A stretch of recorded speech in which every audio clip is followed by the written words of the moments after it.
You're live. Good afternoon. Welcome to City Council meeting. Today is Monday, November 18th, 2024. It's approximately 1 p.m. I am Mayor Eric Enriquez. Before we start, I want to mention that we have an ASL, American Sign Language interpreter, available if anyone needs. We will start with a moment of silence for the brave men and women of the United States Armed Forces as they protect our interests around the globe, as well as our courageous men and women of the Las Cruces Police and Las Cruces Fire Department as they keep our city safe 24/7, 365.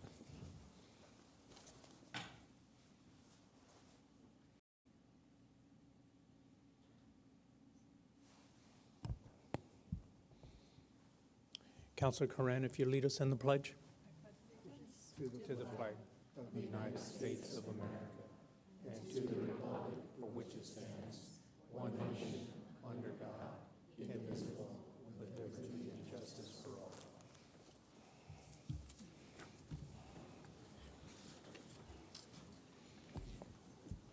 Okay, we'll have some presentations and proclamations.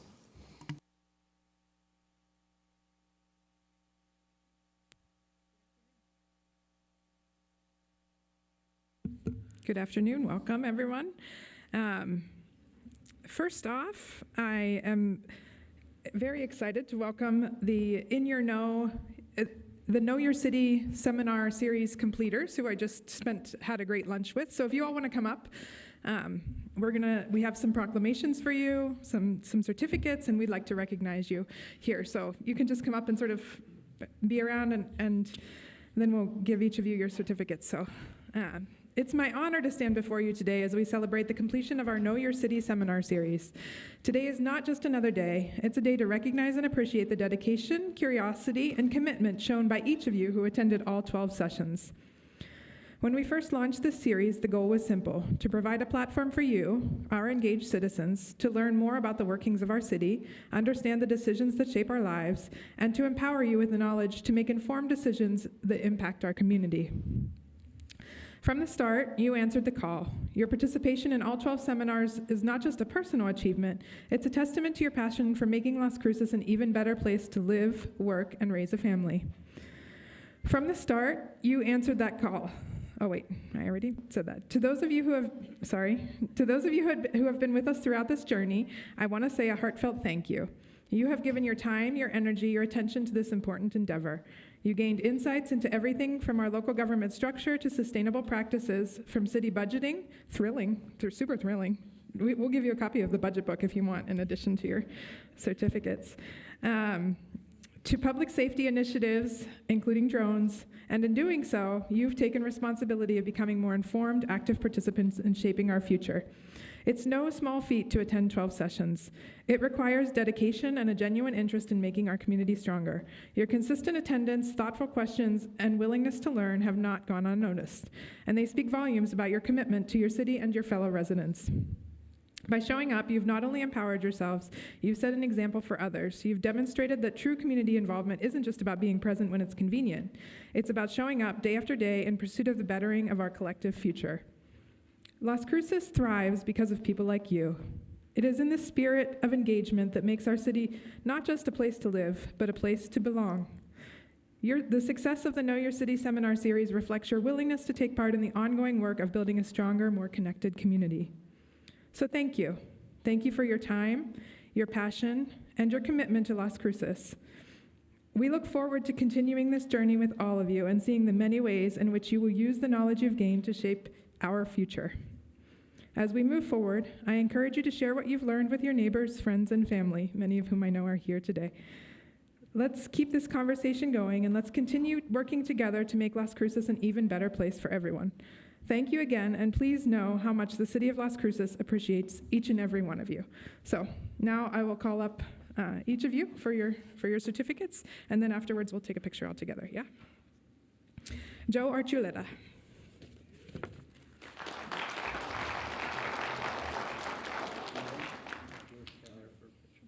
Olga Archuleta.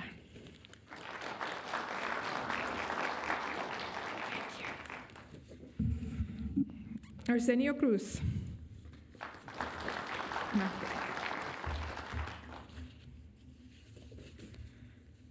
David Johnson. Thank you. Ted Leonard.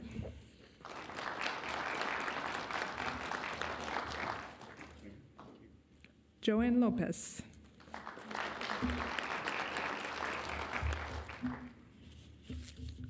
Wendy Shipley.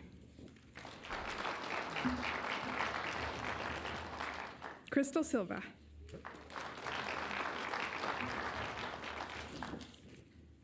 And Robert Steinkamp. All right, thank you so much. If we can just take a picture.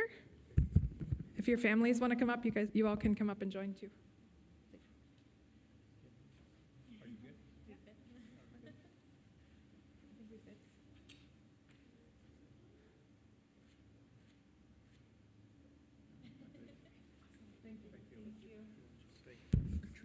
Yes, thank you. And I just want to thank Katrina and Scott, our community engagement extraordinaires, who really brought this together and held this class together. Thank you so much for your...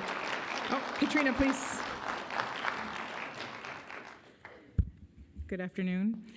We would just like to thank all of our residents who stuck with us the whole 12 weeks. We really appreciate their commitment to coming to every class. We had very good sessions. Our Know Your City is a part of a trio of engagement courses that the city offers. And so if anyone's interested in attending them, we have our Neighborhood Leadership Academy, we have our Developing Youth Leaders, and we have our Know Your City seminar series. We do have brochures in the back, and then you can also contact our city manager's office for more information. Thank you very much.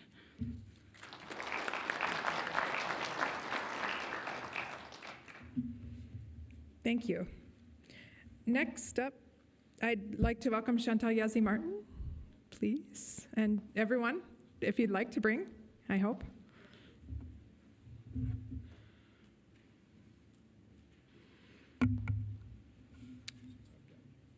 Okay, sounds good. Thank you so much for being here today. This is a proclamation for Native American Heritage Month. So, whereas the first American Indian Day was celebrated in May 1916 in New York, and whereas George H.W. Bush signed a congressional resolution in 1990 designating November as National Native American Indian Heritage Month, and whereas beginning in 1994, the month of November was designated as Native American Heritage Month, and Native Americans have made countless contributions to agriculture, nutrition, medicine, as well as the concept of a complex government system. And whereas the Friday after Thanksgiving is observed as a civil holiday designated as Native American Heritage Day this year, November 29th, 2024. Now, therefore, we, the Mayor and City Council of Las Cruces, New Mexico, do hereby proclaim November 2024 as Native American Heritage Month. Thank you. Please.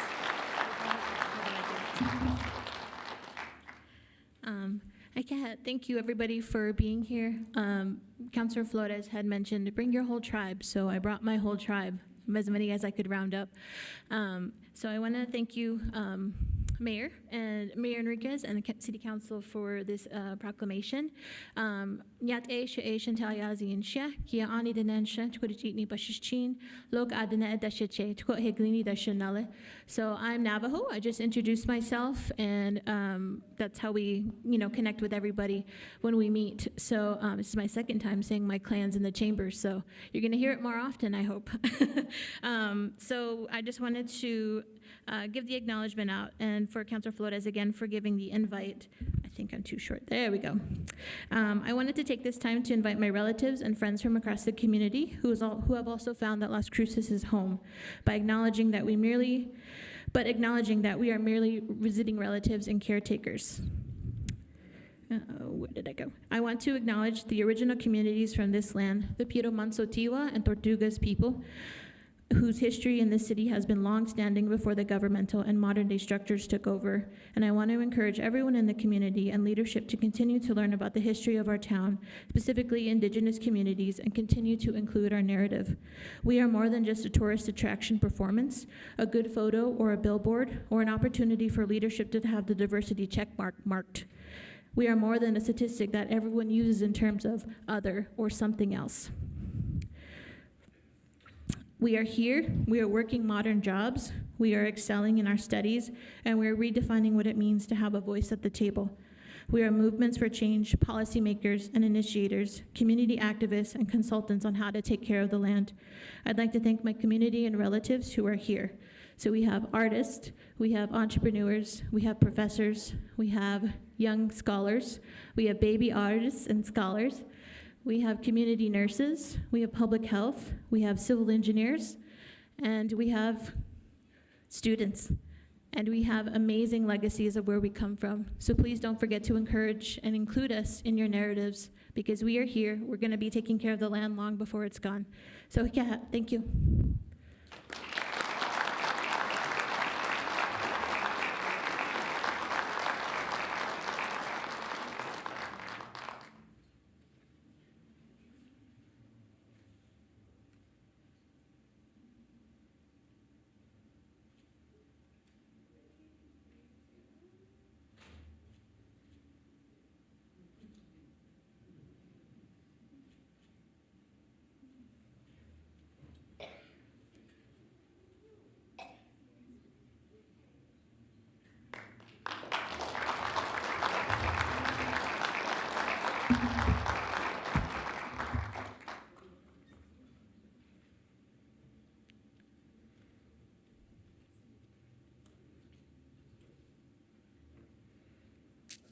Thank you all for being here.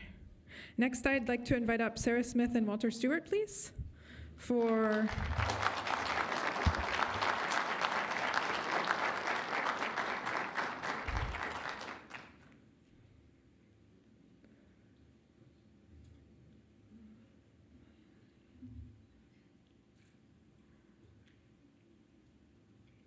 all right. You okay? Okay, awesome. This is ASTM Manual 36 day.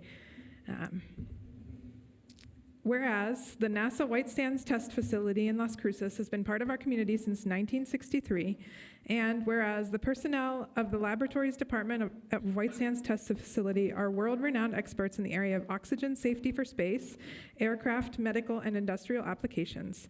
And whereas fire and oxygen systems have resulted in injuries and deaths of astronauts, emergency medical personnel, firefighters, and patients. And whereas the understanding of ignition of fire risks in oxygen systems is crucial to preventing further injuries and deaths. And whereas the White Sands Test Facility engineers and scientists Sarah Smith, Walter Stewart, and Harold Beeson authored ASTM, American Society for Testing Materials, Manual 36, Safe Use of Oxygen and Oxygen Systems, Handbook for Design, Operation, and Maintenance. And whereas ASTM Manual 36 has become the agency-wide training manual for oxygen safety for all of NASA and across the United States. And whereas ASTM Manual 36 is being used to design safe life support systems for medical patients, spacecraft, and aircraft personnel. And whereas ASTM International recently awarded the Charles P. Dudley Medal to Sarah Smith, Walter Stewart, and Harold Beeson, citing the book's impact within NASA. And whereas the City of Las Cruces wishes to recognize the contributions of our community members to safe use of oxygen in spaceflight, healthcare, aircraft, and industry. Now, therefore, we, the Mayor and City Council of Las Cruces of New Mexico, do hereby proclaim November 18th, 2024 as ASTM Manual 36 Day. Thank you.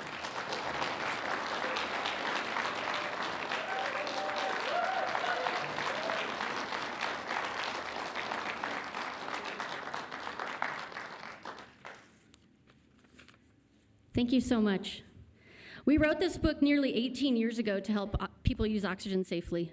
We all need oxygen to live, so it is used for life support in space as well as on the ground for medical patients, submarine crews, scuba divers. Oxygen is used to help rockets take off. It is used in welding. It's even used in glass blowing. Oxygen itself is not flammable, but it helps other things burn really well. So when there is extra oxygen, even metals can burn. Devastating fires have resulted in the deaths of astronauts, firefighters, scuba divers, patients, welders, soldiers, and others. At NASA White Sands Test Facility, we sought to understand the causes of oxygen fires so we could save lives and prevent destruction. We tested materials and equipment to learn how oxygen fires occurred, developed standards to help others avoid oxygen fires, and taught across the USA and internationally to help more people learn how to manage the risks. The work is still ongoing now, as there is always more to learn. Writing a book was no small task, but we knew the work was important to save lives. I remember vividly those last few weeks of writing the manual. I was pregnant with my daughter and nearing her due date, but I had this one big project that I had to complete before she could come. I worked feverishly those last few weeks to complete the draft of the book, and we finished it shortly before my daughter was born. Within a few years after that, I left NASA to focus on my next big project of raising and homeschooling my kids. Life has many twists and turns, and I never would have guessed that now I'd be a natural health care practitioner, a risk management trainer for raw milk farmers, and an advocate for a safer, thriving community here in Las Cruces. Nonetheless, over the last couple of decades, I've been gratified to know that Manual 36 is continuing to help people manage the risk of oxygen fire hazards in space flight, healthcare, industry, and elsewhere. So many things that we do in life come with risks. Instead of giving in to fear, we can look squarely at the problems, research and assess to understand what drives the risk, and then put that knowledge to use with purposeful risk management. In this way, fear can't stop us, and we can instead go on to do great things. Thank you.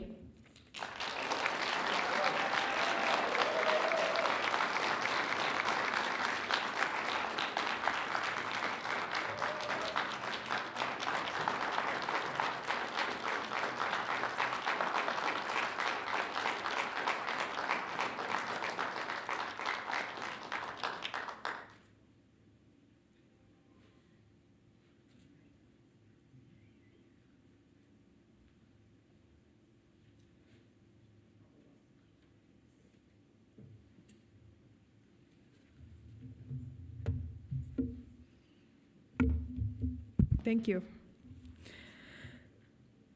Next up, I invite Debbie McAllen. Please come up, and anyone that you can bring along, folks, if you choose. Photographers, entourage, whatever you'd like.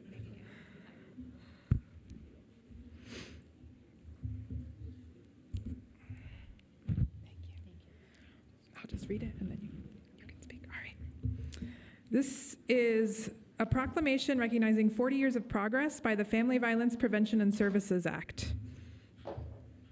Whereas, in 1984, as a result of the U.S. Attorney General Benjamin Civiletti's Task Force on Family Violence landmark report on the scope and impact of domestic violence in the United States, Congress conducted a series of hearings to listen to victims and advocates and explore how the federal government would best respond. And whereas, in October of that year, the Family Violence Prevention and Services Act, FVPSA, as Title III of the Child Abuse Amendments of 1984 was signed into law, and whereas the FVPSA provides the primary federal funding stream dedicated to the support and emergency shelter of supportive services for victims of domestic violence and their dependents. And whereas in 1994, the Violence Against Women Act, VAWA, was enacted to address congressional concerns about violent crime, particularly against women, associated with domestic violence, dating violence, sexual assault, and stalking. And whereas the VAWA allowed for enhanced sentencing of repeat sexual offenders, mandated restitution to victims of specified federal sex offenses, and authorized grants to state, local, and tribal enforcement agencies to investigate and prosecute violent crimes against women. And whereas the fundamental goals of the VAWA are to prevent violent crime, respond to the needs of crime victims, learn more about crime, and change public attitudes through a collaborative effort by the criminal justice system, social service agencies, research organizations, schools, public health organizations, and private organizations. And whereas the VAWA supports programs to address domestic violence, sexual assault, and dating violence, stalking, and other crimes. Now, therefore, we, the Mayor and City Council of Las Cruces, New Mexico, along with GFWC Progress Club of the United States, I think, which many of you represent here, thank you so much for being here, recognize and honor the 40 years of progress created by the Family Violence Prevention and Services Act, along with the 30 years of advancement made possible by the Violence Against Women Act to address domestic violence, sexual assault, dating violence, and stalking, among other crimes. Thank you. Would you like to speak? GFWC is an international organization, and our local chapter is Progress Club, and we do a lot of things within our community of Las Cruces. But most importantly, we support La Piñon, which is our sexual recovery facility, and also La Casa, which is our domestic abuse facility. So I appreciate you guys recognizing the VAWA for the Violence Against Women's Act. So thank you.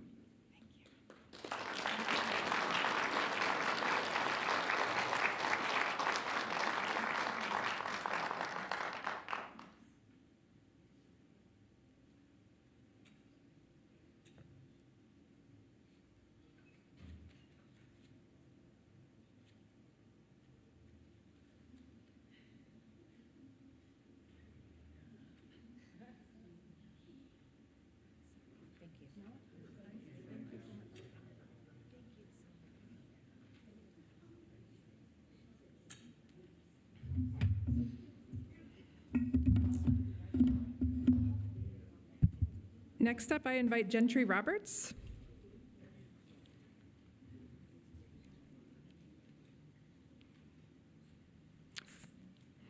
For our National Apprenticeship Week recognition, please come on up.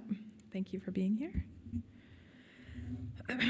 Whereas National Apprentice Week is celebrating the 10th anniversary, raising awareness of the vital role of registered apprenticeships provide in creating opportunities for apprenticeships toward good quality jobs and well-paying careers in Las Cruces and across the nation.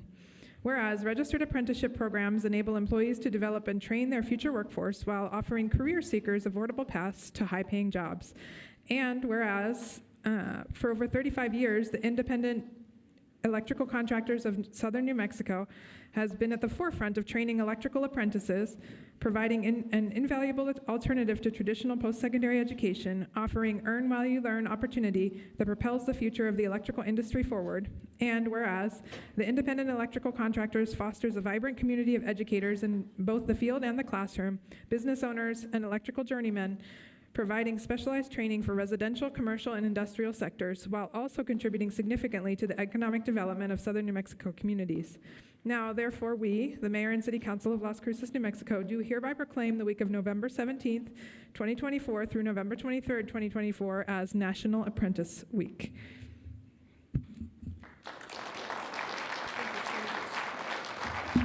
Good afternoon. I am Gentry Roberts, Executive Director of IEC Southern New Mexico. Honorable Mayor, members of the Las Cruces City Council, esteemed guests, and members of our community, on behalf of IEC Southern New Mexico, it is an incredible honor to stand here and accept this proclamation. We are deeply grateful for the acknowledgement of our dedication to workforce development and the opportunity to serve Las Cruces and Southern New Mexico, especially our underserved communities. As a nonprofit merit shop program, we rely on the commitment and support of many to provide these opportunities. I would like to extend my sincere thanks to our volunteer board of directors, whose dedication and leadership make this mission possible. Without their guidance and the trust placed in us and by our IEC membership and community, we would not be able to train and uplift our electrical workforce as we do. Additionally, I want to recognize our instructors.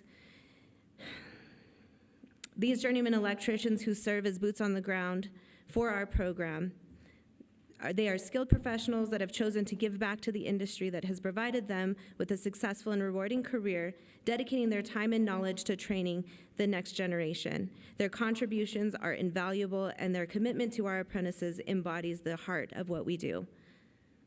As we look to the future and remain steadfast in our commitment to supporting the growth and evolution of the electrical industry, through workforce development and education, a trained workforce is a safe workforce. It is a privilege and an honor to provide opportunities like this, opportunities that are transformative and life-changing for men and women in our community. Thank you, Las Cruces City Council, for this recognition and this support as we look forward to continuing this important work together, powering forward and building a brighter future for all. Thank you.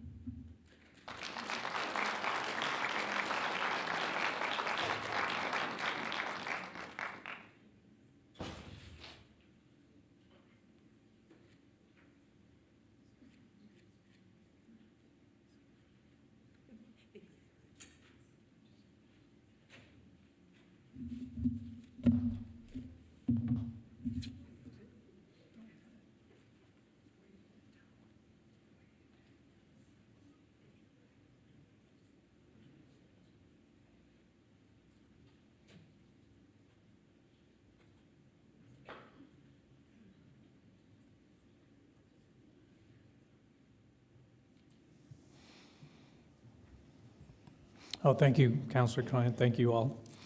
Next, we have Jobs of the Week, Sarah Rainey.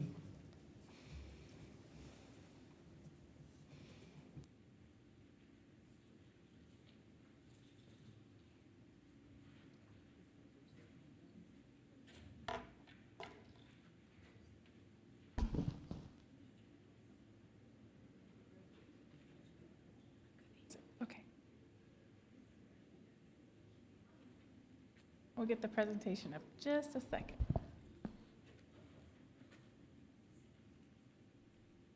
Oh, you're good.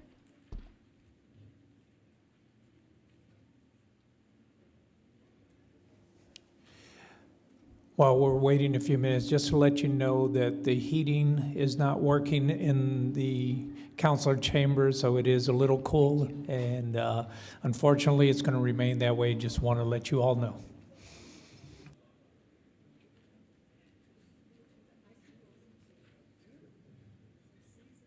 Thank you, Mayor and Council. My name is Sarah Rainey. I am the one-stop coordinator for the Southwest Region of New Mexico Workforce. For Jobs of the Week, we have an animal control officer for the city of Las Cruces. That one begins at $19.80 an hour, and the posting closes on the 2nd of December. We also have a codes enforcement officer for the city. That one starts at $21.59 an hour, and the posting closes on the 2nd as well. We have an HVAC technician 1 for Skookum Contract Services at White Sands Missile Range. That one starts at $29.35 an hour, and the posting closes on the 2nd.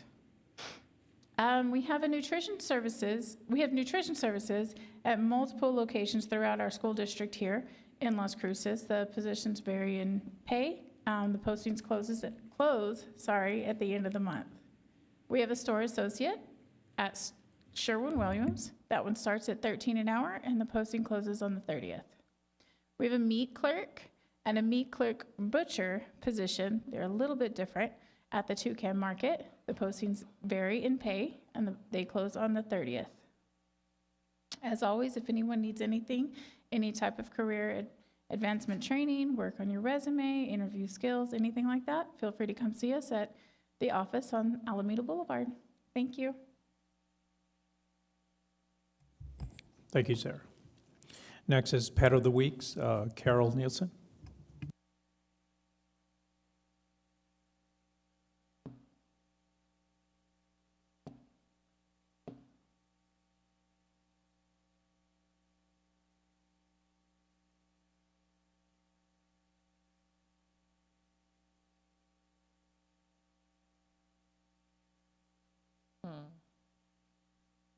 Don't know what's happening. It doesn't seem to want to present.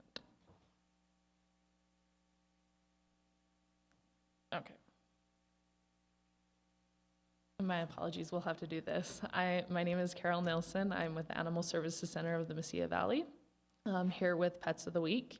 Some good news before we get into it. Our Pet of the Week last week, our Dog of the Week, I should say, was adopted out and was our longer term stay. So we're super excited about Jessie getting adopted. So our Cat of the Week, Miss Scarlett, number 80415, if you want to look her up on our website. I may be slow to warm up, but once I do, I'm ready for all the affection you can give. If I hiss occasionally, it's just a reminder to take it slow. I especially love scratches behind my ears. I prefer a scratcher over hands as they can make me a bit nervous, but I'm getting used to them with some help from visitors in my office. I'm looking forward to finding a patient human who understands my needs for a gentle approach. And our Dog of the Week is Dora, another long-term stay, so we'd love to see her get adopted as well. Her number is 71250. I'm a bit shy, but don't let that deter you.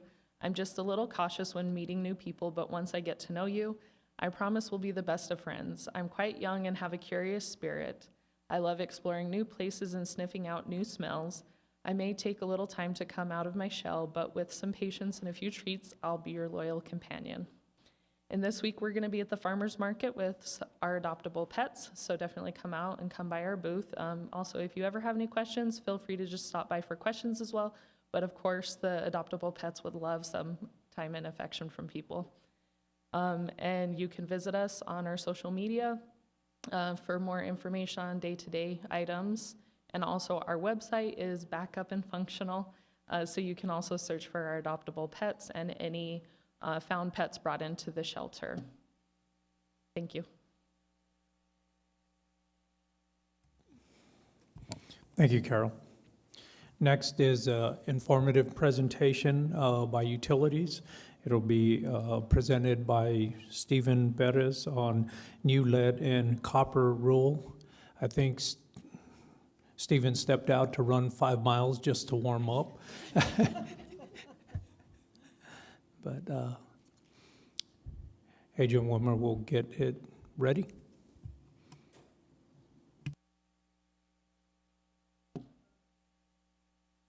I think it's, there we yeah, go. 1.5. Okay, there we go. Thank you.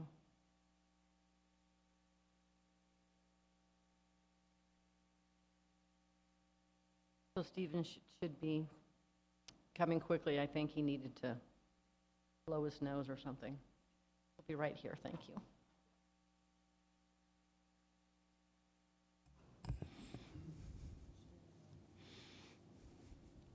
Stephen, you're up next for your presentation.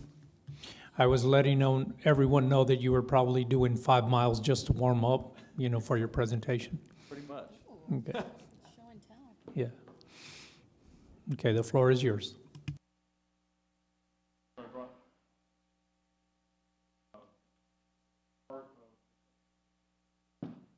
Meter box. That way, if anybody has any questions, I'll stick around after the meeting. If anybody from the public has any questions. Stephen, if you could just speak directly to yes. the microphone. Sir, I brought my meter box with me. This is a very integral to the whole lead and copper rule and evaluating service line materials at people's residences or properties. So anyway, I'll stay after the meeting and be able to provide any information or do demos for people if they have any questions afterwards. But I am Stephen Perez. I'm the Deputy Director of Regulatory Compliance for Las Cruces Utilities. Good afternoon, Mayor, City Councilors. I'm here to present information and address community concerns related to EPA lead and copper rule revisions and the associated service line inventory.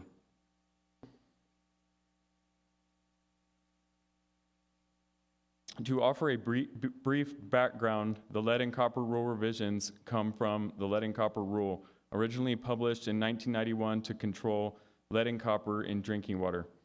Since 1991, the rule has undergone numerous revisions. Fast forward to current, the lead and copper rule revisions included new requirements with a due date of October 10th, 2024. Revised lead and copper rule with EPA requirements, I think I just said that, sorry there. So the revised lead and copper rule with EPA requirements, they became effective October 16, 2024. To give you a preview here, the different service line materials that you could potentially see at your meter box that would be running from the water mains to the meter and then from the meter to your property could potentially include lead, galvanized steel, copper, or plastic. Lead is typically a dull silver gray color that is easily scratched with a coin. Using a magnet to test, strong magnets will not cling to lead pipes. If you have galvanized pipe, it often appears dull, silver gray in color. You can use a magnet. Strong magnet will typically cling to galvanized pipe. As for copper, most of us know what copper looks like. It'll appear like a copper penny. Copper can also be scratched. If you have an older copper pipe at your home, typically it's going to be pretty weathered and will have a turquoise, sometimes gray, brown appearance, and you can scratch through the surface to reveal the original copper look. Plastic pipe in the city will typically appear white. It can be red, blue, sometimes black.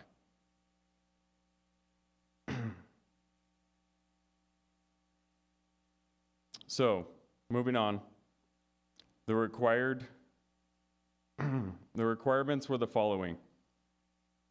Submitting an initial service line inventory, which was an inventory to identify the materials of lead service lines connected to the public water system and the private lines up to the structure, home, or building.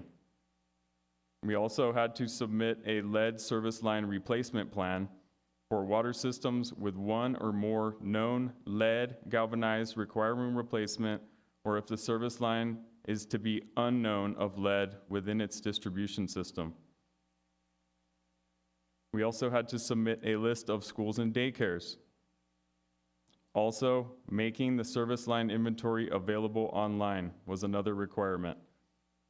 This was to make the information public. Our map of the service line inventory is located on the City of Las Cruces webpage. An additional requirement was providing notices like the ones customers received for unknown material status service lines. These letters had required language from the EPA and strict guidelines and were based on a template provided by the New Mexico Environment Department. All of these items have been completed and submitted on time as required.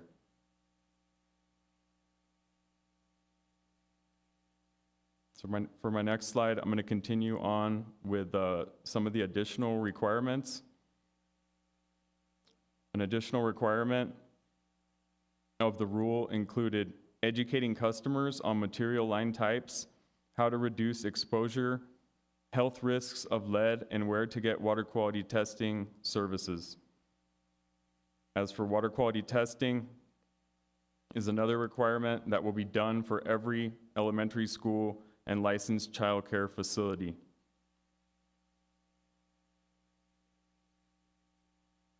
An additional requirement was providing future customer notifications as needed for when service lines are unknown or galvanized and require replacement, or when lead lines are discovered while investigating or disturbed due to maintenance. Being able to provide pitcher filters is another requirement, and 6 months of replacement filters if we have lines that are disturbed during operations and maintenance, and when a service line is required to be replaced.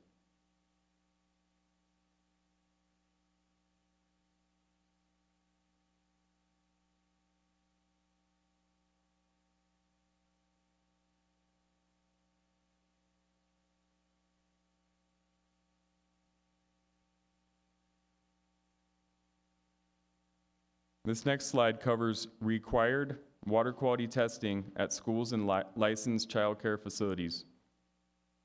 Water utilities are required to provide schools and licensed child care facilities with a copy of EPA's training, testing, and taking action for reducing lead in drinking water in schools and child care facilities as part of the lead and copper rule revisions sampling process.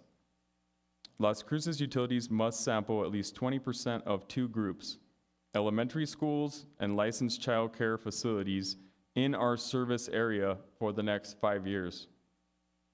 During this time, Las Cruces utilities may also sample at secondary schools upon a school's request at no charge. LCU is required to collect at least 5 samples for each elementary school and 2 samples for each licensed child care facility after this 5-year period. Water utilities will only be required to sample at any of these groups upon request and provide educational materials. Our water quality laboratory staff will begin working on these tasks starting January 2nd, 2025.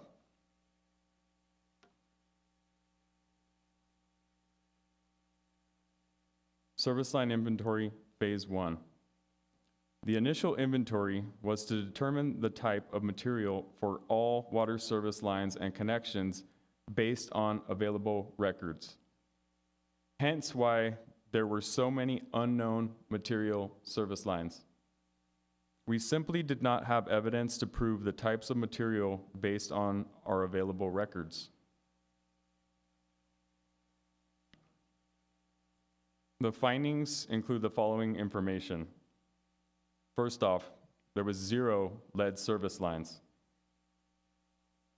0 galvanized lines that require replacement. There was 15,637 connections that were of non-lead status and therefore did not require a letter to the customers.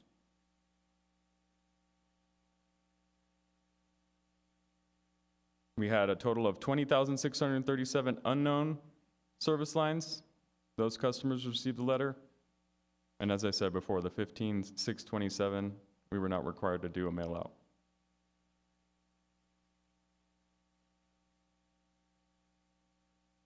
Further determination, phase 2.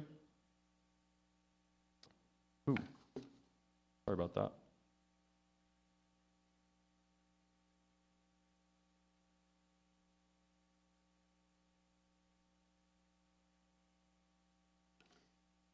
The project plan moving forward includes field inspections to verify the unknown service lines throughout Las Cruces Utilities' 5 water systems. Replace any lead service lines or galvanized lines that require replacement that are encountered along the way. This is a find it and fix it approach that we will utilize. The inspections will be broken down into phases based on areas of the city and the 5 LCU water systems. The first phase will include sending field staff to the oldest areas of the city for field inspections. Las Cruces Utilities is required to complete the inventory and replacements within 10 years. Our goal is to complete this as soon as possible. Las Cruces Utilities is not required to cover the costs for customer side replacements, which is from the meter to the home or building or structure. The responsibility is on the homeowner. However, Las Cruces Utilities is exploring financial assistance opportunities for customers to replace these lines. Las Cruces Utilities has submitted an application to the Water Trust Board and is in the process of submitting an application to the Drinking Water State Revolving Fund, which includes bipartisan infrastructure law funds. Las Cruces Utilities will also be working with the city to seek funding for customers facing financial hardship.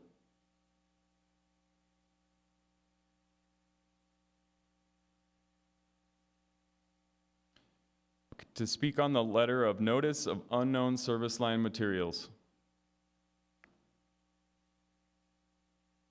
This was a requirement as outlined in slide 3. Customers received a letter if their service lines were of unknown material. These letters had required language from EPA and strict guidelines and were based on a template provided by the New Mexico Environment Department.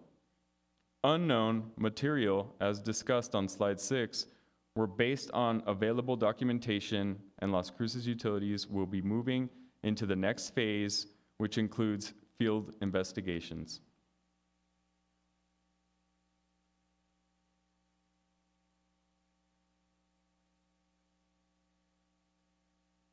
I will be posting a response to this letter on our webpage and through social media titled Frequently Asked Questions Sheet, which should answer the most common questions that we have received. The top 3 questions and answers have been the following. What did this letter mean? Your service line materials are currently unknown and are to be determined. What do you need to do? Nothing if you choose. Las Cruces Utilities will be inspecting and identifying all 20,637 service lines that are unknown. Or you can self-investigate and determine what your service lines are made of. On to the next question that's related to that one. What can I do to find out what material my service line is made of? As I said previous, you can self-inspect your service lines. A link to a guide will be included on the publication and on the webpage. If you self-inspect, please take pictures and email your findings to us at new email that I got set up is lead@lascruces.gov. Or you can update us through our online inventory web map at lascruces.gov, lead and copper.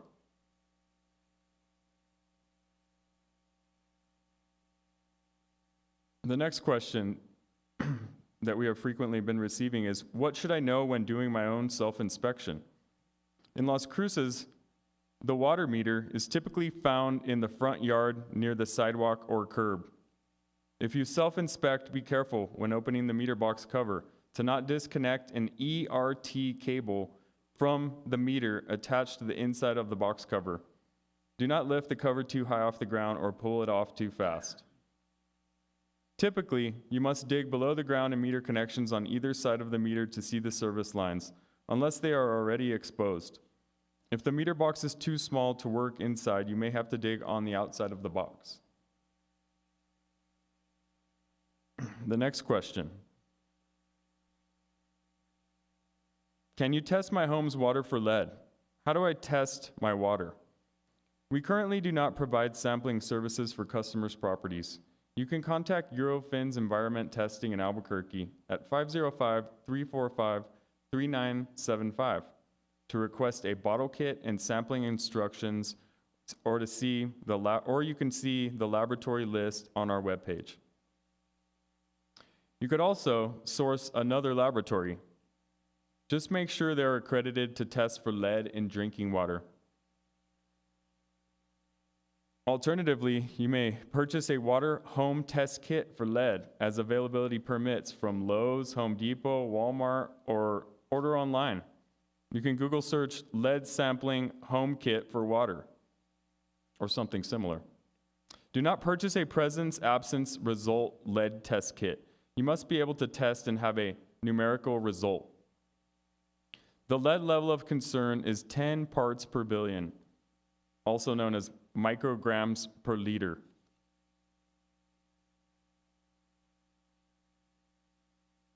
And with that, I'll stand for any questions or discussion.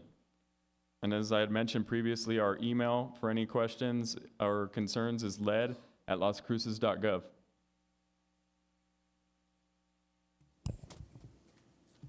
Thank you, Stephen, for the information. And as you said, you'll stick around for after the meeting if anybody has any further questions. Absolutely. Okay. If you all would like to see me, I can do a demo right now. Or Sure. you can wait till after. It's your choice. Go ahead, do it now. All right.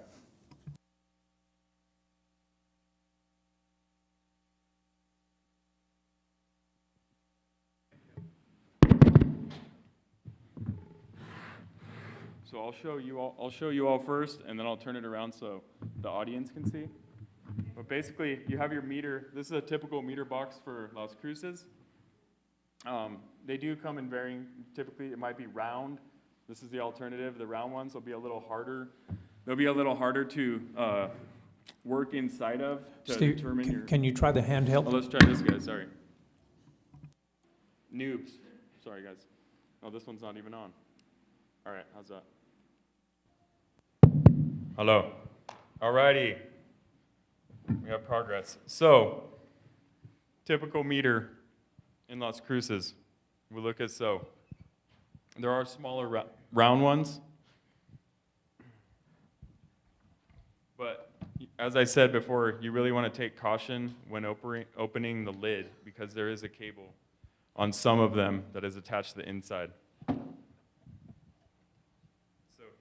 here is an example of that cable. You got that? Oh, here we go. Got an assistant, Carl Clark. This is the ERT cable. So this transmits real-time information back to the brain at utility headquarters. And then this side, you can see, here's the meter inside the box.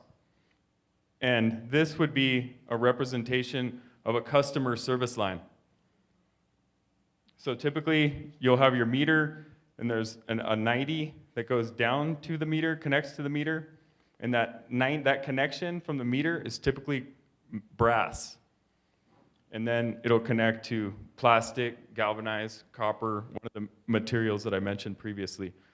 The other side is a typical assembly that has the brass fitting that connects from the meter to the service line.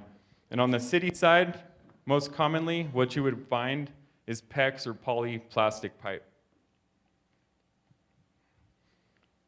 So afterwards, come by and we'll get you a closer look. Can we pull that guy out? This hole, let's pull it out.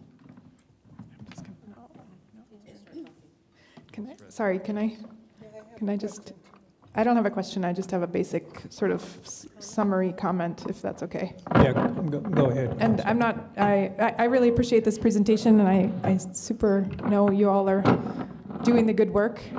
It's very cool. You should go check out what it looks like if you haven't seen your own. Just a second. Carl, you can shut the mic off. So Thanks. I understand that you all are here to give a mandatory required information point. It's cool. Yes, ma'am. Awesome. Customer side, and then the city side, which would be a big blue piece of plastic. Big blue piece of plastic right there on the city side. This would be where your cable would come from. The ERT cable connects to the top of the lid. Any questions? No, I was just gonna really quickly for everyone at home, maybe give a quick, I don't know why I feel the need, because this is kind of a public health messaging thing, but just quick summary. One, you are required to talk about this, and we're required to send all of these things to everyone, because in places in the country, many places have significant amounts of lead pipes, which are in fact problematic for the municipal water systems. But all of the things that you all have inspected, we have no lead, probably because of the time that Las Cruces, most places were built in Las Cruces, right? Ish. That is correct. So 15,000 already have been proven they don't have lead. So this is not like something to necessarily have a big panic about, I guess, would be my thing. One, this is a mandatory thing that we have to figure out and inspect and communicate about, as I think this is part of that. And the last part is most places, not universally, I'm not making some sweeping statement, but so far there have been no lead pipes found going to people's home in the inspection, 15,000 inspections that you all have already done, correct? Is that ish? Yeah, so Mayor, Councilor, 50,000's a little high. Yeah, I think we only have approximately 36. 15, sorry, 15,000. Apologize, yes, Yeah. 15. Okay, Yes, that's so correct. I guess I just sort of wanted to bring it back to, and folks do not have to do this inspection at home. It's very likely that you don't have lead pipes, and we're going to get around to your house anyway. Correct. At some point. Yes. Okay, sorry. I just wanted to make sure that I understood the summary of the important points. That's all. Thank you. All right, thank you. All right, Anything well, else, guys? yeah, that's good. I have a question. Okay, Or did you have a question? No, I just want to, it's more of a informative, Yeah, I know. and just to give the presentation, not to get Yeah. into a lengthy discussion, so. Why not? I want to discuss things. I want everyone to be educated. Thank you, I Steve. can shut that mic off. Oh, you're welcome. You can No, do go whatever ahead. you You want, can- but I'm you going to can- keep talking. No, you Okay. can ask him a question real Thank you. briefly. Thank you, sir. So thank you very much, Steve. It's very thorough. And I think Councillor Corrin's summary is going to allay a lot of fears, because it's almost, but so my question is, are you finding certain parts of the city that do have lead pipes? No, none at all. None, not even the older homes No. that have been here since? I already have a priority inspection list in which customers that suspect that they have lead lines, I send somebody out to their homes immediately. Great. Thank you very much. And we have not found any still. Most of the oldest homes that we're seeing, like in the 190-year range, we've seen that their service lines have been replaced with plastic pipe. Great. Thank you, Mr. Pettis, and thank you, Absolutely. Mr. Clark. Thank you, Mayor. No, thank you. Thanks, Stephen, and thanks again for sticking around and answering any other questions that may come up after the meeting. Thank you. Absolutely, Mayor. Thank you. Next is a conflict of interest. Does any member of the city council, city manager, or any member of city staff have any known conflict of interest with any item on the agenda? None. None? None, Graham. None.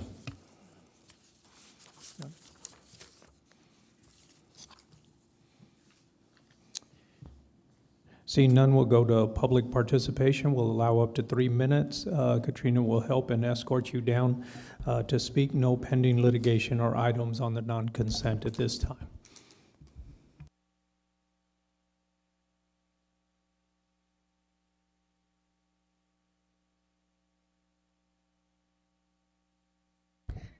Hello, everyone. I'm Susan Greenwald Cabello, Executive Director of Downtown Las Cruces Partnership.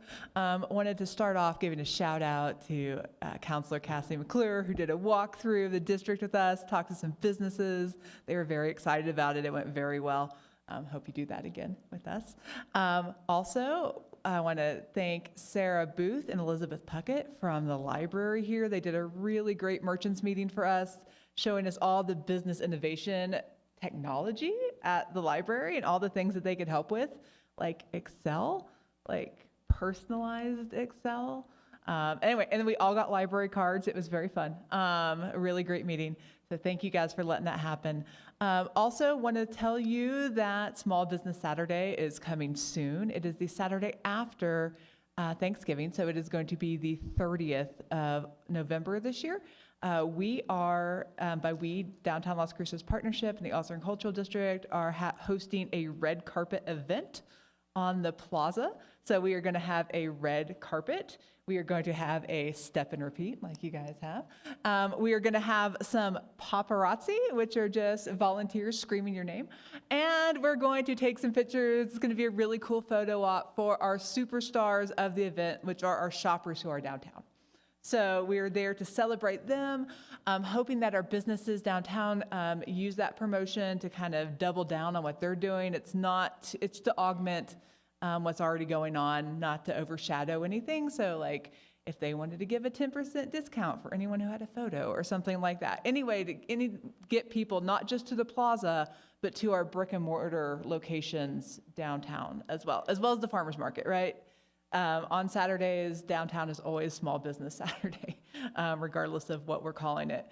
Small Business Saturday is also a tax holiday for small businesses. So a really great opportunity for you to take your family, whoever's left over from Thanksgiving that maybe you just need a few hours outside with them, walk downtown, go to farmers market, enjoy the holiday with us. And lastly, I want to remind you all that Chili Drop is coming. I know. You guys are like, no, it's not, Susan. It is. It is sooner than you think. It's always December 31st. Really looking forward to a great program this year. So thank you all.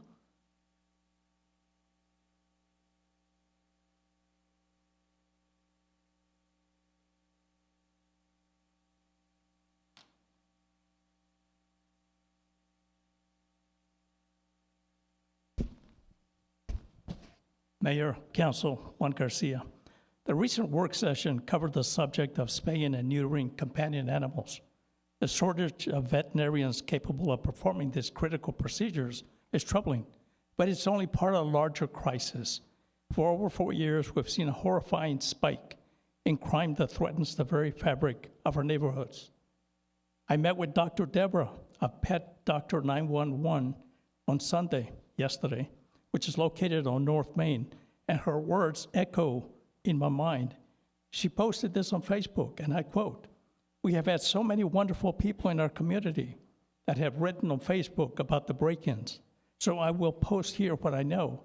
I am told that the guys we have on tape and the one I caught in our side yard were a gang group called Scorpions. They work for the Gulf and Sinaloa cartels, pushing fentanyl. Las Cruces better get a handle on this, or we are in trouble. I am told they will not go away. At night, they come out like roaches from that arroyo seco. They have no fear or remorse, of course. As you know, I opened Pet Doctor 911 on October 5th, 2024, to be able to help you in Las Cruces with your pet urgent emergency care needs on weekends, 8 a.m. to 6 p.m. We are deeply saddened that on the morning of October 26th, we had a break-in and the thieves stealing our safe, which contained all paperwork and receipts, medicines, laptop, and more, and trashing parts of the clinic. It will take a long time for insurance to help, and it is not likely that it will cover the losses. We would like to stay up and running for the sake of you and your pets. To that end, we've decided to start a GoFundMe page. We would appreciate any help. The theft of a safe, and the quote, the theft of a safe, too massive for any individual to move, hinting at organized criminal involvement, underscores the escalating danger The perpetrator was caught on camera brazenly using the stolen laptop plugged into an outdoor outlet. Less crime than Albuquerque, as Senator Cervantes reminds us, is a hollow comfort. Our council seems more concerned with sparing, quote, poor people from fines for illegal activity they commit than protecting those, quote, poor people who strive to serve and uplift our community. Despite the growing threats of lawlessness, thousands of dollars paid by business owners for protection is the price of doing business in Las Cruces due to the failure of this city to protect its citizens. You have to pay to serve the community. Let that sink in. Thank you.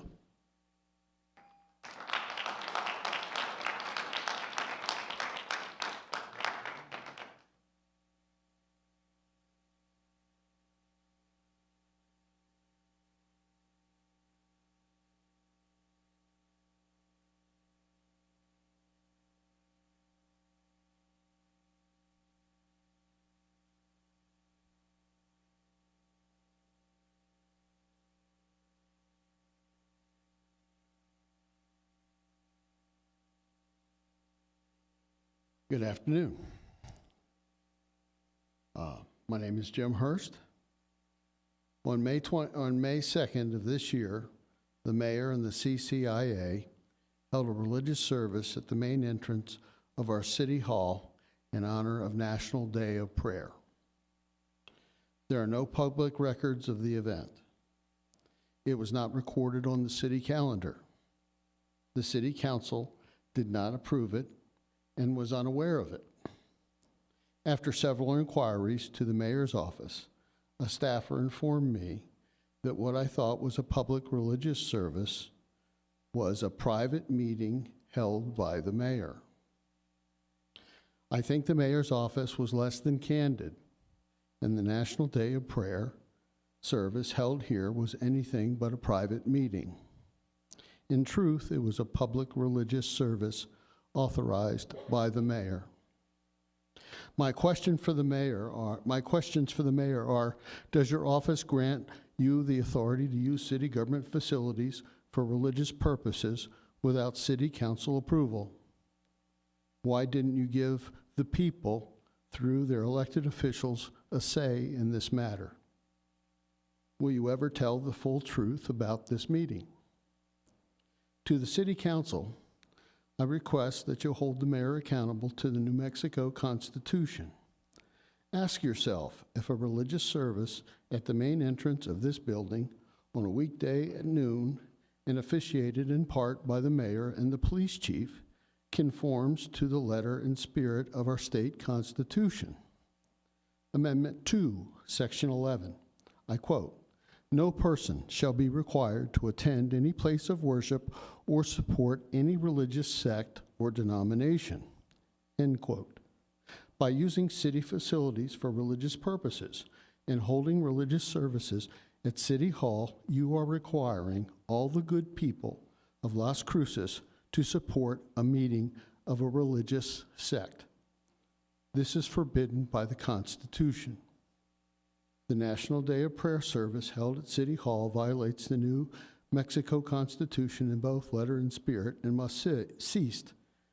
To the mayor, please cease using city facilities to exercise and promote your religion.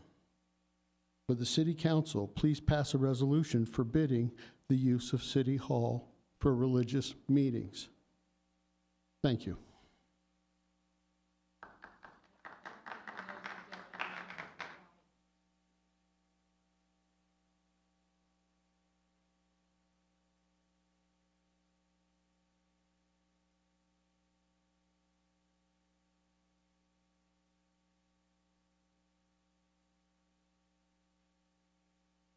Mr. Mayor and Council, my name is Lisa Parrott.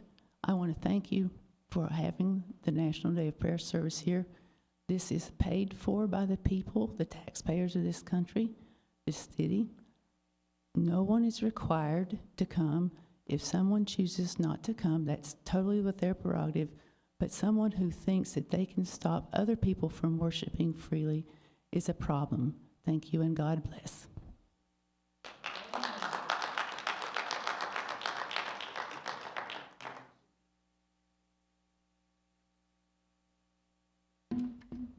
Mayor, City Council, good afternoon. I also oppose the National Day of Prayer. Churches don't pay taxes. They can do it somewhere else, not in a public facility. My name is Jorge Aguirre, and I'm here because times are tough, and we seem to have even more difficult times ahead of us. If steep tariffs on imports are imposed, as the national plan seems to suggest, all manner of costs would increase dramatically for everybody. When things go up in price, poverty expands, homelessness and desperation grows, and with that, crime also expands. And when crime grows, people lose their empathy and their patience. I'm all for doing something about it, but the problem with the macho tough approach against the vulnerable is that it doesn't work. It is very expensive and it doesn't solve the problem.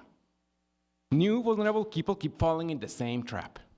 I'm all in for doing something about crime and homelessness, and I do like investments that make us feel better about crime, but I do prefer investments that help us solve the actual problem, which is what we need to do to get rid of the actual poverty trap. Our problem is poverty. People are falling into addiction and desperation because they are unable to afford basic stuff. Many of the reasons for people to fall and stay trapped in poverty are out of our control. That is a national problem, after all, but we are at least partially responsible for some of the poverty created by the high cost of the local housing and transportation services. Removing parking requirements from our city code will improve our local construction companies' ability to build low-cost, higher-density housing at a profit, which would increase supply, reduce housing inflation, create jobs, and improve our local economy. But we also need transportation solutions that don't make us poorer. Every aspect of car ownership is a drain on wealth. And when we continue to invest most of our city resources on car-centric infrastructure, we are giving our citizens no choice but to impoverish themselves to have a vehicle. Cars are a bottomless pit of expenses for citizens and governments alike. They produce noise, pollution, traffic, make us sicker, sedentary, and more divided. But above all, they make us poorer. Cars make all of us poorer. Instead of that, let's invest in infrastructure that allows citizens to safely traverse the city without having to buy a car.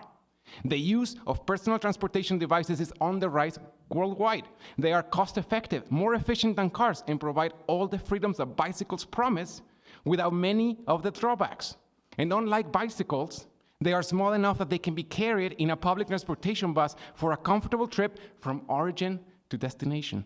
To conclude, we must be willing to give up our comfort with cars and with the way we did things in the past so we can chart a new path that brings prosperity shared for all members of our community. Thank you.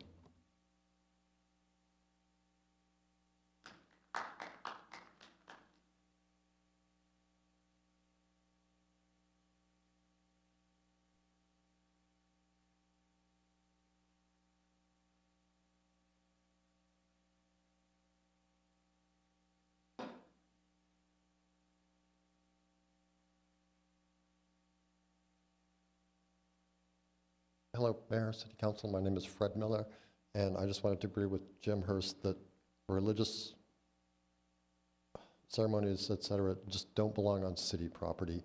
Saying that you can't do it here doesn't mean you can't do it at all. It's not interfering with someone else's freedom to do it.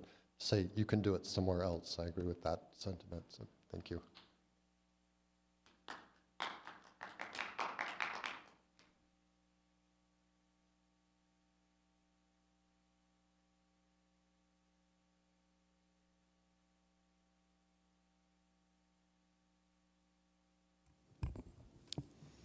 That concludes public participation. Thank you, Katrina.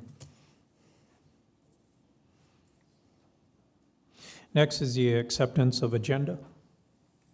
Move to approve, Corin. Second. This is on the motion to accept the agenda as presented. Counselor McClure? Yes. Counselor Matisse? Yes. Counselor Graham? Yes. Counselor Coran? Yes. Counselor Flores? Yes. Counselor Bencomo? Yes. Mayor? Yes.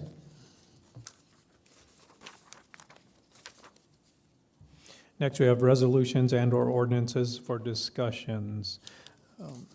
First one, 7.1, resolution number 25-060, a resolution amending the FY 2025-2030 capital improvement program. Move to approve, Corrin. Second, Graham.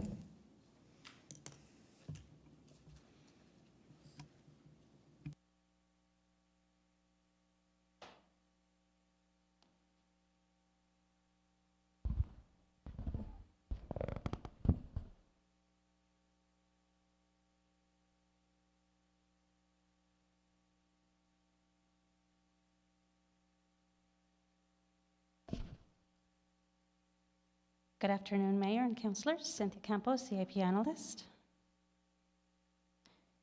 Today, I bring two types of CIP amendments. They are grant acceptance and project adjustments. In regard to the approved grant acceptance for November 4th, 2024, there are 4 projects that received grants and require CIP amendments. So these are the this is the active transportation project, LRU runway 1230, blast pads, ball field, multi-use field renovation upgrades, and transit facilities FF&E. As the project adjustment CIP amendments, these are to allocate funds to projects that needed more funding or did not have funding at all.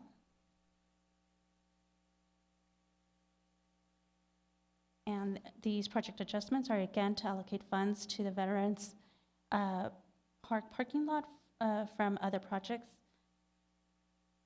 for the funds needed for the parking lot. And I stand for questions. These are your options. Sorry. All right, thank you, Cynthia. Any questions by council?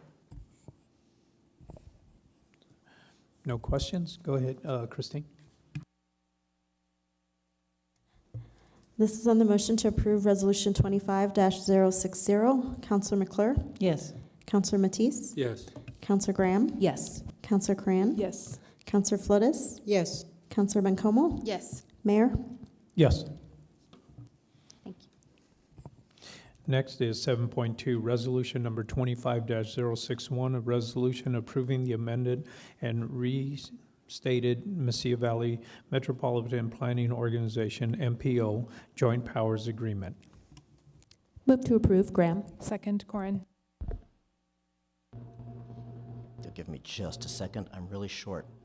Thank you, Mr. Mayor, members of the council. My name is Andrew Ray, for the record. I am here on behalf of the Mesilla Valley Metropolitan Planning Organization. And I'm here today to request the council's approval of some amendments to our currently in force Joint Powers Agreement. Now, just to give a little bit of background about what an MPO is, who we are, and what we do, every metropolitan area in the United States over 50,000 in population has MPO designated for it. We are a federal mandate that is then delegated down to the states for specific designation. There are 5 MPOs within the state of New Mexico, including the Mesilla Valley MPO. And in federal terms, MPOs exist to fulfill the federal planning requirements of 23 CFR 450-300 and 49 USC 5303. Now, bringing this down to more pragmatic, practical terms, MPOs really exist for 2 large reasons.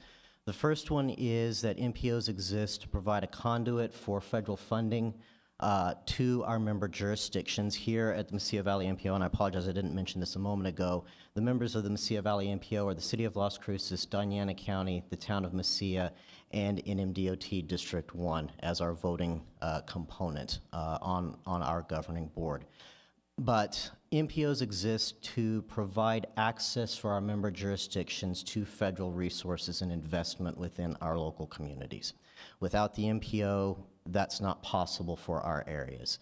The other part of the puzzle for why MPOs exist is that we provide an opportunity for the local jurisdictions and for the local communities to have input and say-so in the large regional projects that happen. And this is important because MPOs were created in the 1960s specifically as part of a congressional initiative to combat some of the abuses that were taking place in that time. We've all heard the horror stories about highway departments going in, bulldozing neighborhoods, constructing roadways through those areas, and MPOs were specifically created to combat that very problem. We have the opportunity here with this MPO for the MPO to have a direct say-so on what state projects are done in our area, and the states are not allowed to bypass the MPO processes. So it is something that the states have to engage directly with the local communities in order to advance their projects if they're utilizing federal funding. We are not able to, as I said, we're not able to be bypassed, but also in order to maintain eligibility for federal funding, the MPO must exist and must be in good standing. So without us, the communities are not able to access any sort of federal transportation resource dollars, either for planning or for implementation.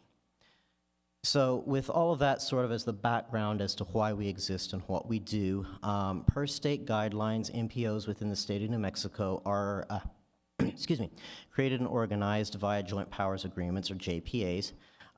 This MPO was created by a proclamation of Governor King back in 1982. The current JPA that we have in force right now was adopted in 2021. And this Mesilla Valley MPO, since our inception, has been housed within the city of Las Cruces as part of its organic internal structure.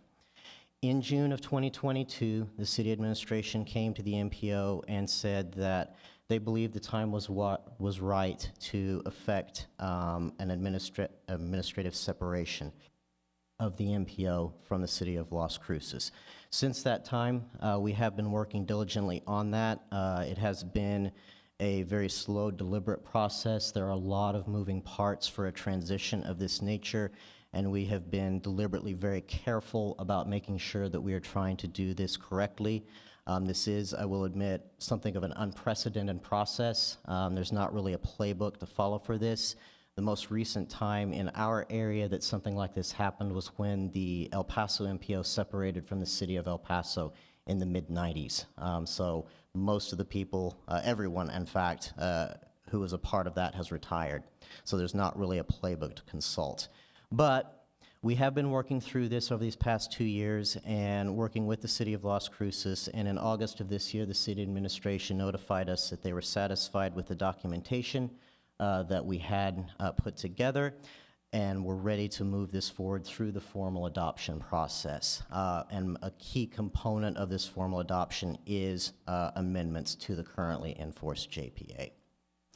Now, while I don't want to minimize the scale of the adjustment or transition that we are proposing to undertake here, most of the duties, responsibilities, and structures of the MPO and its relationships to our surrounding organizations and member organizations are not going to be changed by this transition, and I'll get more into that hopefully in a subsequent presentation in just a little bit.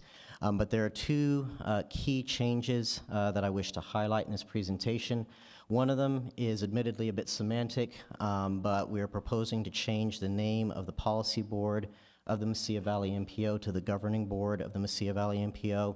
Like I said, that is semantic, but we have consistently still had some issues over the years communicating effectively to partner agencies as to what is the sovereign unit of the MPO. And so changing the nomenclature to the governing board of the Mesilla Valley MPO, we believe, is going to communicate that most emphatically. The most significant part, though, of the JPA amendment is that this amendment proposes to reconstitute the existing MPO officer position, which exists within the city of Las Cruces, and transition it into an executive director position subordinate to the board and no longer a part of the city chain of command.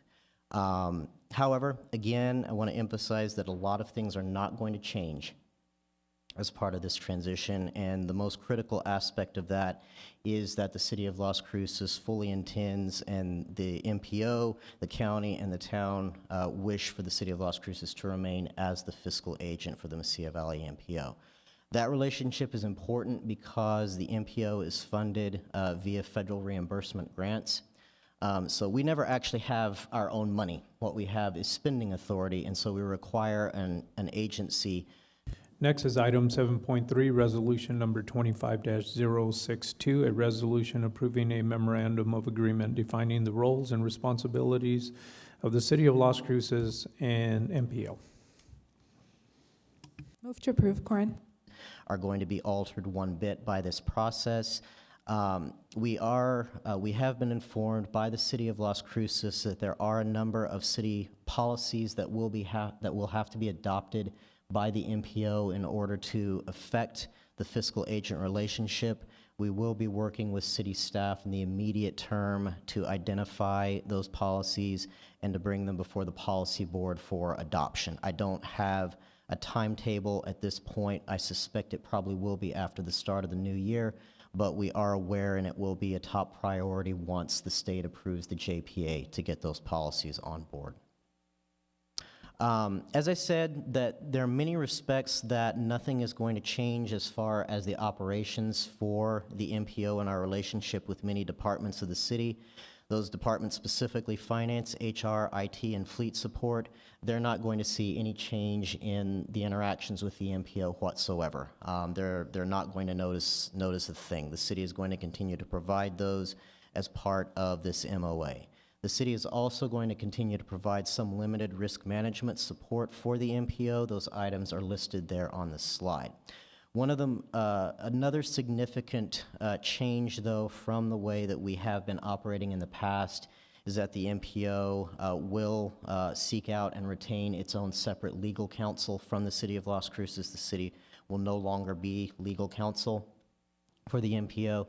That has actually been the case since August of last year. The MPO went ahead and designated a separate firm to serve as our legal counsel, so they have been assisting us with this process for about a year and a half now. Lastly, the MPO will no longer be under the City of Las Cruces' insurance policies. We will be seeking out and acquiring our own insurance packages. We have part of that already for our office space in the downtown mall. We do not at this point, though, have in force our professional liability or our workers' comp insurance because it would not be appropriate for us to have acquired those until after we are officially separated from the City of Las Cruces. I do have quotes in place for those, so I am hoping that it is basically going to be like flipping on a switch when we finally get the authorization from the state. I'll reach out to the insurance agent, we'll pay the annual fee, and we'll be insured relatively immediately after the new dispensation goes into place. The City of Las Cruces will charge the MPO a fiscal agent fee to compensate the city for the services rendered. The fiscal agent fee will be calculated by the city on an annual basis based on services rendered in the prior year. This could potentially be subject to federal limitations if the fiscal agent fee goes beyond the federal de minimis limitations. I do not anticipate that that is ever going to be the case, but I would be remiss if I did not mention that possibility here today. The MPO Governing Board will need to approve the payment of the fiscal agent fee before that payment would go out. The MOA can be amended through action of the MPO Governing Board and Las Cruces City Council. This is an important point because this is the reason why we specifically separated these provisions from the JPA.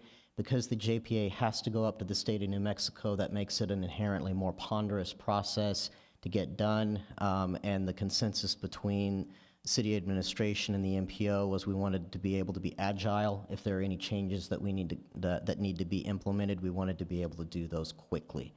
And then lastly, the federal mandate that came down to us in 2020, but the feds do require that there be a federally defined conflict resolution process that's included in the JPA and in the MOA, so that conflict resolution is maintained in both documents. And here are the council options today to approve or deny or to amend, and I will stand now for any questions. Again, thanks, Andrew. Any questions, Councilor Craig? Thank you. Thank you for this presentation. And I sort of just want to have a moment, take a moment to first thank Mr. Ms. Bencomo in particular for really helping throughout this process. Thank you so much for your support. And then Andrew for persisting in the face of a lot of, logistical challenges throughout and still ongoing, but we'll say most of them are past by now. But it really represents a lot of work, and so thank you for doing that and making this process happen.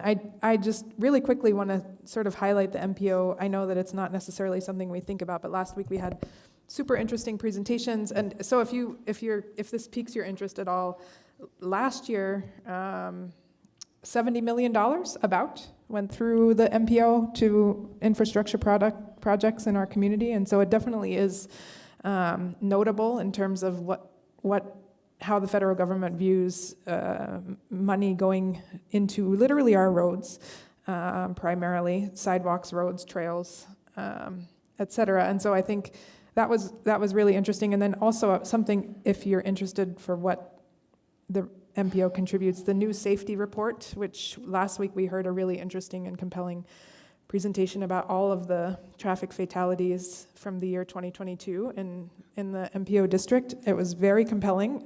That data is all included in the MPO's annual safety report that's coming out, I think, right now. So just in terms of, for everyone here, that if you're not necessarily, if this is the only time you interface with the MPO, it is meaningful to the community, and I just really want to appreciate both the role the MPO plays in our city, sort of the way that we keep things moving on infrastructure projects, but also thank you to Andrew in particular for leading this charge and making this happen. I know it hasn't been easy, and so I just really want to extend that gratitude to you in this moment. So,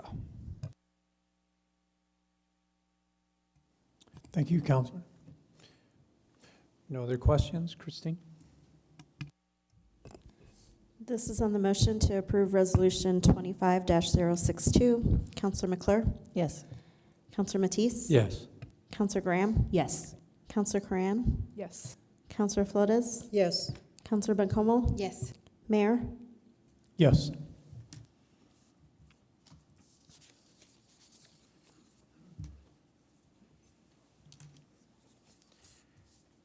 Next is board appointments. On these, I'll need a motion and a second. The first one is Bill Kinsella Jr., new appointment to the Oversight Committee. So moved, Graham.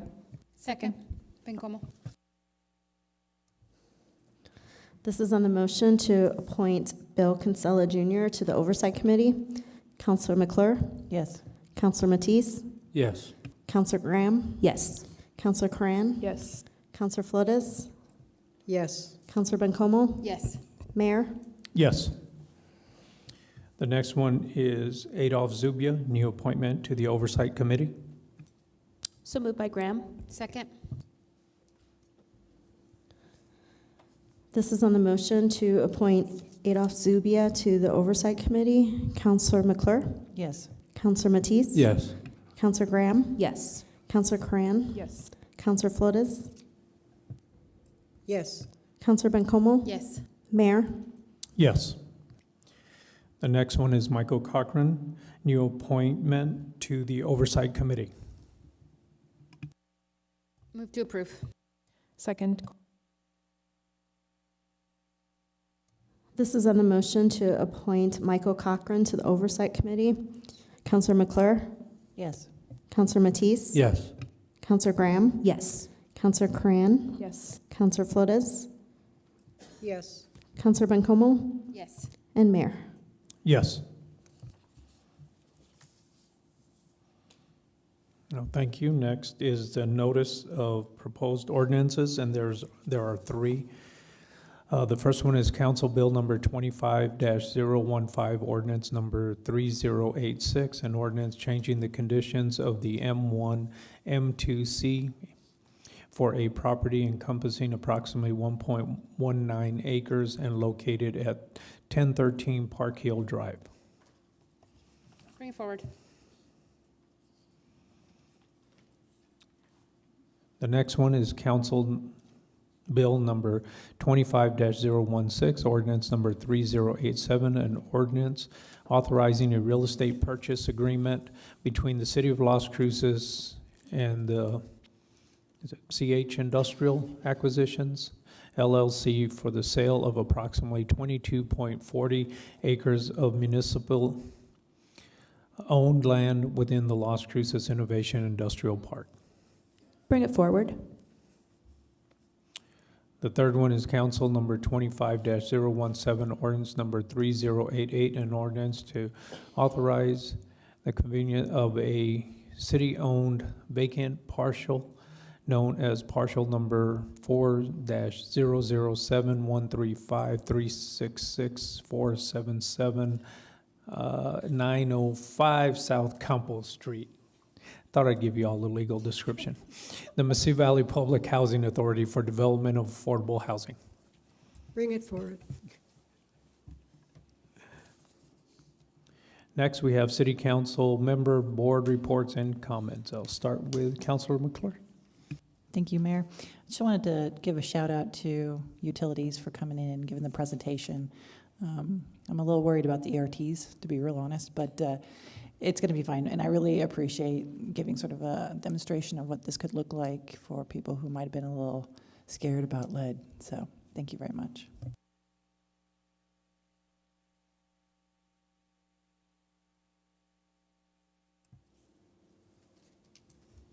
Sorry, I was waiting for more. Sorry. No Councilor comments. Matisse. No comments. Councilor Graham. Thank you so much. To dovetail on Councilor McClure's comment, I am 100% not capable of doing this myself, so I'm glad that I have the option to call on the experts if needed. I just wanted to quickly share from our recent Community Schools Partnership Board. The schools shared out some of what they did with funding that they received from the city of Las Cruces, and I think it's a really cool list because it shows how different the 7 schools are, and that's part of the power of community schools, to be able to tailor their programming to whatever the kids and the families and the staff need. So this helped fund washer and dryer installations, a fall break reading camp, sports teams and equipment, some family events, shade canopies, a mural project in one of the schools, field trip insurance and fees, science experiment supplies, and a school TV news station resources. And that one really hit home for me because I am a former school TV news anchor. You're nodding because you knew. You would have guessed that about me, Corin. Okay, yeah, so as always, I think our community schools are bright spots in the city, and just always want to acknowledge and admire them when I have the chance. Thank you so much. Thank you. In fact, I can sort of sense you saying, like, Becky, Corin, come to the office after this. I have a strong vibe that that might have happened if we were in school together. Yeah, I'm sure. Thank you. That was fun to hear. Thank you for sharing that. I want to give I have a few public things that are coming up, but I do want to, tomorrow, I think the mayor and I are both presenting at the NMSU Outreach Conference. So I just want to sort of go to the idea of us partnering very heavily with NMSU as we move forward, and I really appreciate the efforts that have been made. In fact, this isn't exactly partnering with NMSU, but I do think that they are engaged in the upcoming public meeting on the widening of University, which is a planned roadway development this evening, yes, I'm pretty sure. Yes, this evening at 5:30 at the Zia Middle School cafeteria, there will be a public meeting on that project. This is about widening University from Avenida de Mesilla to South Main. So it's one of those transportation projects that we alluded to when we were talking about the MPO. So just wanted to give a quick heads up that that's happening tonight. And then also, again, I appreciate city administration's ongoing efforts to maintain our relationship with Memorial Medical. On Wednesday night at 5:30, there will be a public board meeting. So folks can come in and hear and exchange ideas with MMC, and I don't think this has happened for quite some time, so I do want to express my gratitude to everyone who's been advocating for changing relationships and increased accountability and transparency in that relationship. So thank you for that effort. And Wednesday at 5:30, if folks care to join for that event. And I think that's all I have for today. Thanks. Thank you, Counselor. Counselor Flores. Thank you, Mayor. I just want to report on the City Art Board at the meeting that was held last week. They are now planning for the, they're planning for a lot of things. They're adding, however, one member, new member, Chadi, wants to introduce the performing arts.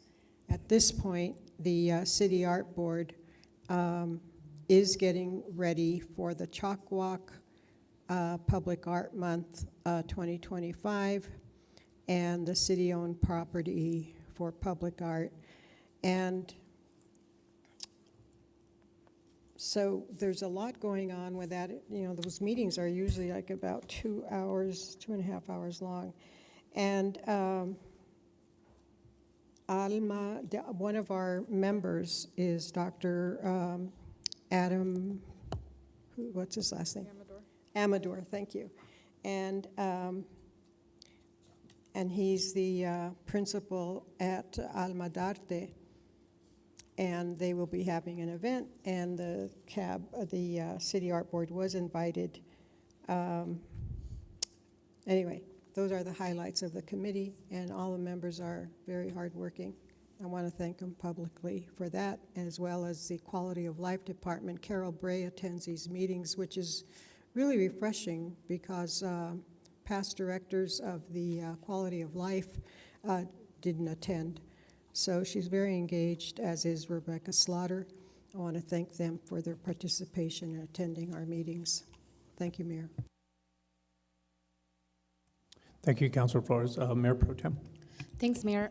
I just really have one thing, even though Election Day feels like a million years ago from today. I wanted to take the opportunity to thank the members of our community for approving the GRT increase. And really, I think a lot of folks were able to see that this is an investment in themselves and their families and in their future. And so I really just wanted to take the opportunity to thank them and to let you all know that I'm really excited to engage in a community-driven process to better understand what projects our community are in need of right now. And I think it's an incredibly exciting opportunity to participate in some participatory budgeting processes. And I just wanted to say that, and thank you again for the community for investing in yourselves in this way.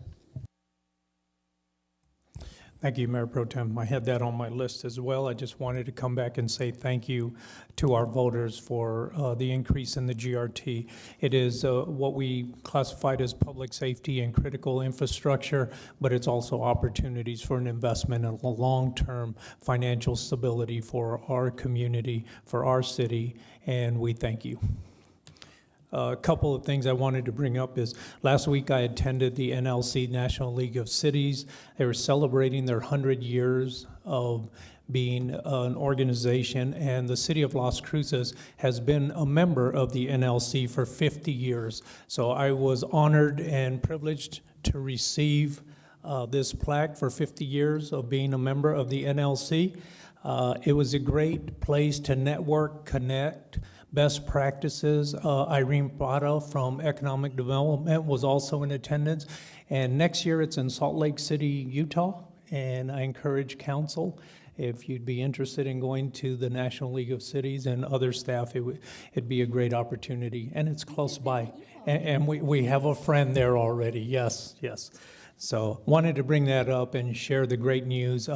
It's something to be proud of for Las Cruces and being a member. And it's not only that, it's a leadership of the past and something to look forward to in the future that we continue this.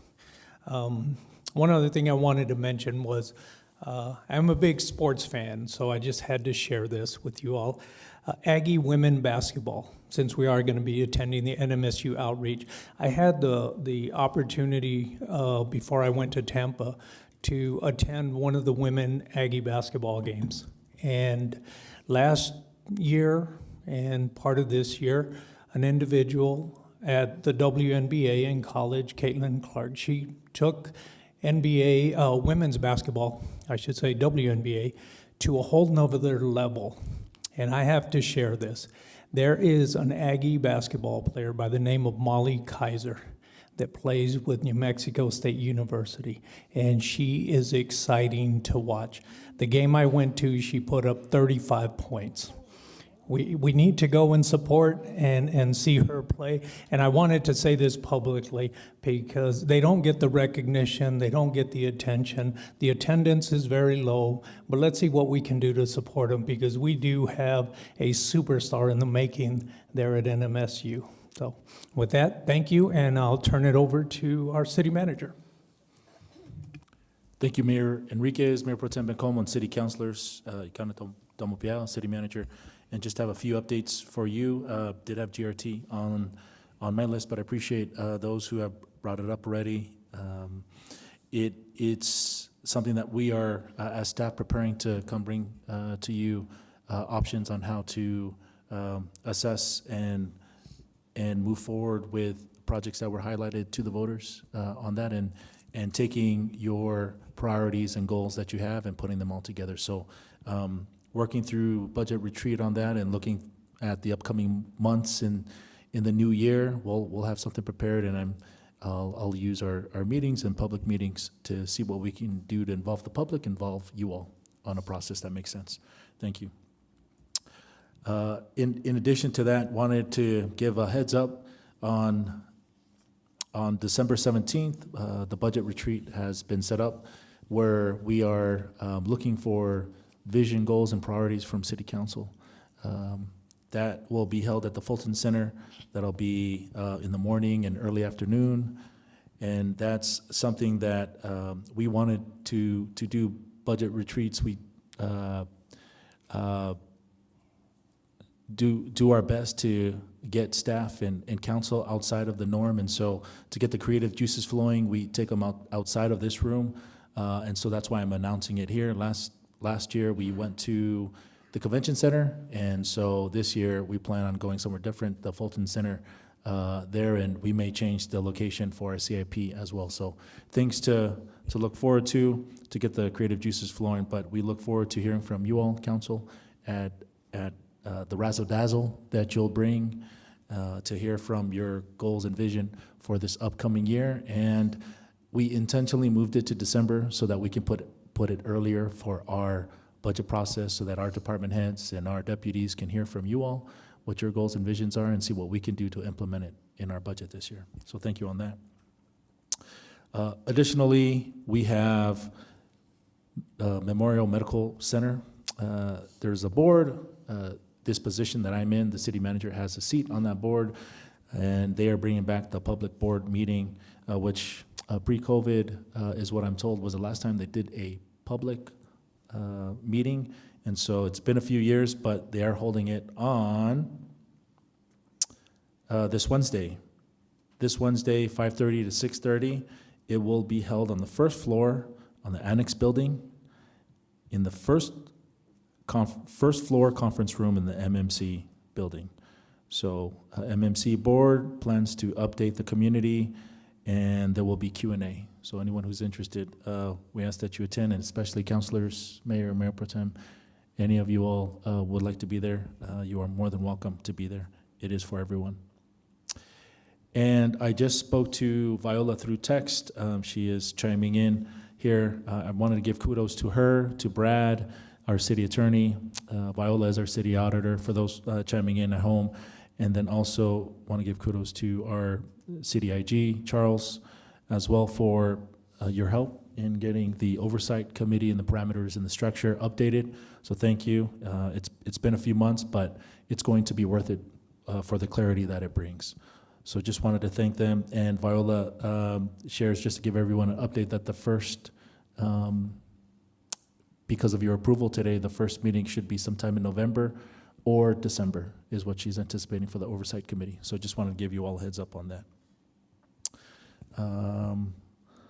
Lastly, I'll end on some Parks and CD news. Parks and Recreation will offer a Thanksgiving break, 3-day camp for kids, kindergarten through 5th grade at Mershite Rec Center beginning November 25th. Camp hours will be from 7:30 a.m. to 5:30 p.m., Monday through Wednesday. The fee is $20 per child, due at registration.